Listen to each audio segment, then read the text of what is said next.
Hey y'all! After spending all morning at the Boersma's beautiful almond farm and learning all about bees with my Uncle Chris, I knew I wanted to hop in the kitchen and share with y'all one of my favorite snacks, honey roasted almonds. Let's get started. So we're going to take a saucepan, and to that we're going to add 2 tablespoons of sugar. And to that we're going to add 2 tablespoons of honey. The Boersmas were kind enough to send me home with a big jar of Nastasi's honey. So this is actually from the bees that we saw earlier in the episode. My favorite way to get honey out of a measuring utensil is to use a rubber spatula, because you can very easily get the honey all out of whatever tablespoon or measuring utensil you might have. Great, so once we have the honey and the sugar in the saucepan, we're just gonna stick it on the stove and heat it up till it's nice and liquidy. So we're gonna wanna melt it until the honey is nice and liquidy and all of that sugar is dissolved. Now that we have the honey and the sugar mixture perfect, the honey's liquidy and the sugar's all dissolved, we're gonna go ahead and add 2 cups of almonds. The Boersmas were kind enough to send me back with a huge bag of their delicious fresh almonds. Oh my word, they're absolutely out of this world. We're gonna take 2 cups, heaping cups because we love almonds,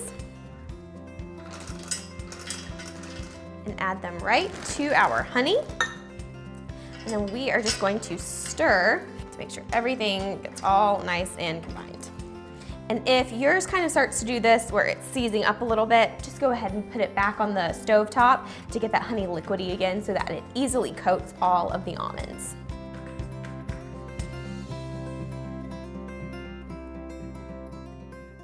Okay, now that we have our almonds all nice and toasted and coated with that honey sugar mixture, we are going to take a sheet pan lined with parchment paper. Parchment paper is essential to this operation because if not, your almonds are going to stick to your pan, and trust me, that is a pan you will never get back.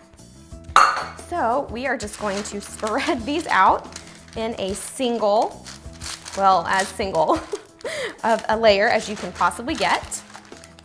Oh, you can already smell that honey, sugar. Oh, they're gonna be so good. When you have your almonds arranged in as much of a single layer as you can get them, because they're already pretty sticky at this point, go ahead and roast them in an oven at 325 degrees for 15 minutes. So while the almonds are roasting, we're gonna get started on our topping, which is the part that has all the flavor. And today we're gonna be doing rosemary and sea salt. It's one of my favorite flavor combinations. So first we're gonna get a big bowl and take ½ of a cup of coarse salt. You don't wanna use table salt. That isn't really a good substitution for this because your almonds will be way too salty. The coarse sea salt is the way to go because then you only get salt in certain chunks. So you want ½ of a cup of that right to your bowl. And then to that we have 3 tablespoons of sugar. Now we need our rosemary. So I like to add about ½ of a teaspoon, well, maybe a little bit more than that, of fresh chopped rosemary to my honey roasted almonds because I think it just gives it this awesome, yummy, herby flavor. Fresh herbs and sea salt is one of my favorite flavor combinations for just about anything, and I think that they are perfect on the honey roasted almonds. Go ahead and just add it right to our salt and sugar mixture. Then I'm gonna just stir it up.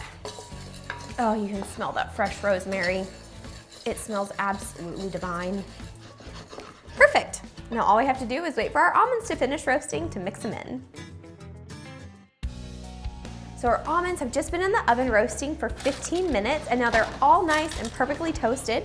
And so we are just going to add them straight to our sea salt and rosemary mixture. And again, with our rubber spatula, because if you tried to use a wooden spoon, you wouldn't have a wooden spoon at the end of this. So now we are gonna give these a quick toss in that good mixture of rosemary, sea salt, and sugar. And you wanna do this kind of quick because they're still warm, and so that means that they're still easy to move around. Otherwise they might seize up on you, and that is not what we want. So when your almonds are all nice and evenly coated in your rosemary, sea salt, and sugar mixture, just go ahead and plop them right back on your parchment paper. So you're gonna wanna let these guys cool in a single layer, and then they're ready to eat. Once your honey roasted almonds have cooled, break them up, put them in a bowl, and start snacking.